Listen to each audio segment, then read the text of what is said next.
Have you ever asked yourself this question in silence? Late at night, when your phone is face down, and your heart feels heavy? Is this love? Or am I just afraid to be alone? Many women mistake emotional intensity for love, because no one ever taught us the difference. We were taught to endure, to wait, to understand, to give more, to love harder. But love is not anxiety. Love is not obsession. Love is not the fear of losing someone. Real love feels safe. Attachment trauma feels urgent. And urgency is not romance. Urgency is the nervous system asking for familiarity.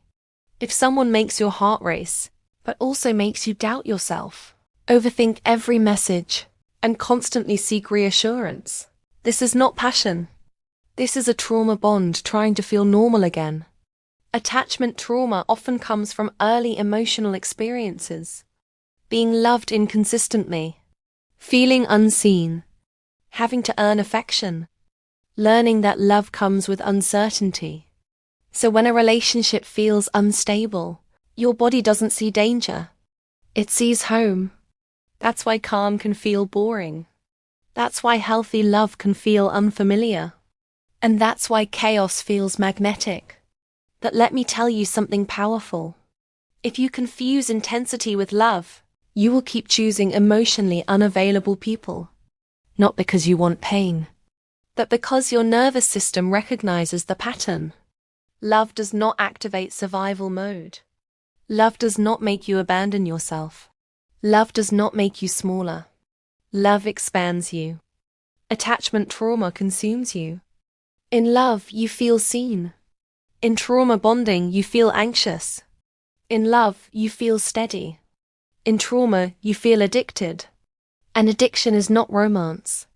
It's chemistry mixed with fear.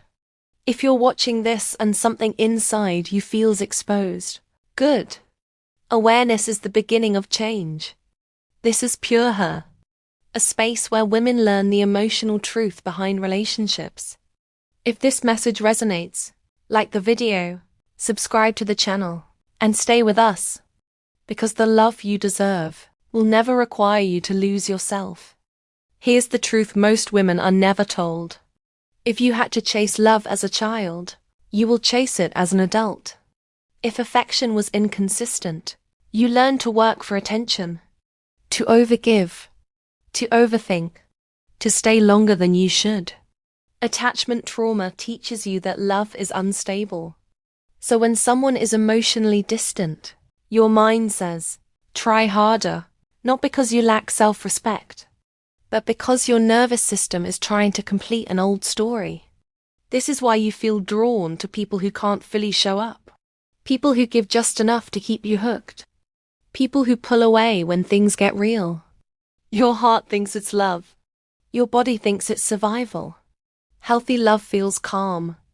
But calm can feel unsafe to someone who grew up in emotional chaos. That's why peace can feel unfamiliar. And unpredictability can feel exciting. But excitement is not intimacy. And anxiety is not desire. Love does not leave you guessing. Love does not punish you with silence. Love does not make you question your worth. If you're constantly asking, does he care?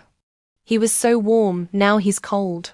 Why do I feel anxious even when things are good? That's not love talking. That's attachment trauma asking for reassurance. And here's the hard truth. You cannot heal attachment trauma by staying in relationships that trigger it. You don't fix abandonment wounds by loving someone who keeps leaving emotionally. Love should not feel like a test you're always failing. In real love, communication is clear.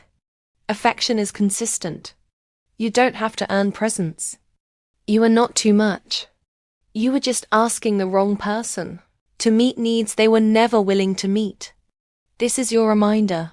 Love doesn't hurt first and feel good later. That's trauma bonding. If this speaks to you, this is your sign to pause, reflect, and choose differently.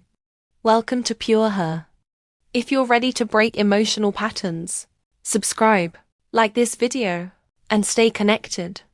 Your emotional clarity starts here. Let's talk about why letting go feels so hard.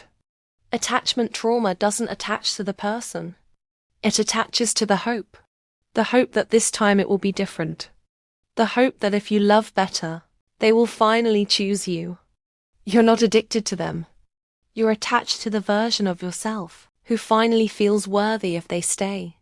That's why walking away feels like losing a part of you.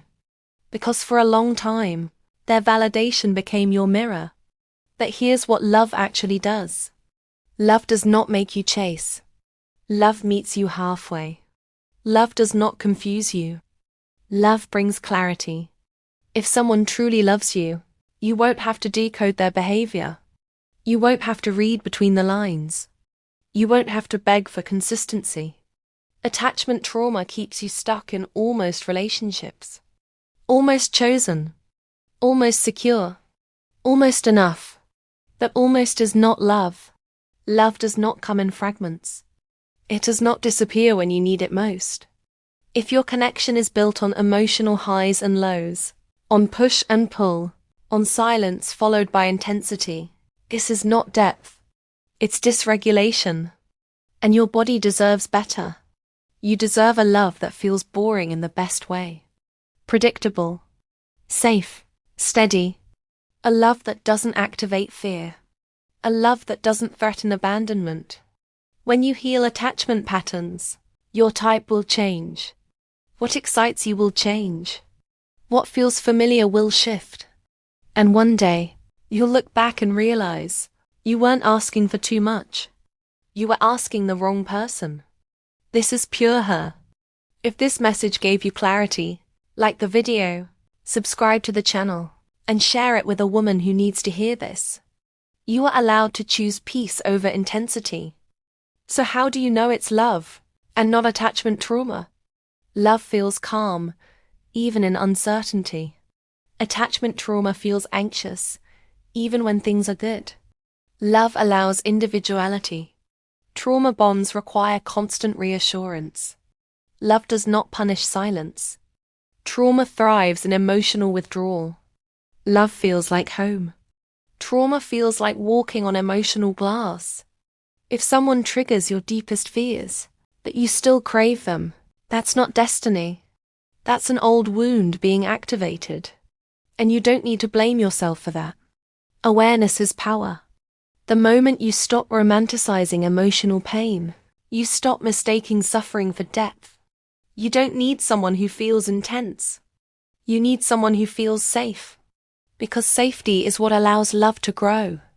Not chaos. Not fear. Not unpredictability. You are not broken.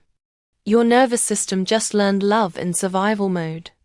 And the beautiful part, patterns can change. When you choose emotional consistency, when you choose partners who communicate, when you choose peace over adrenaline, you choose yourself. And love meets you there. This is PureHer. A reminder that love should never cost your self-worth.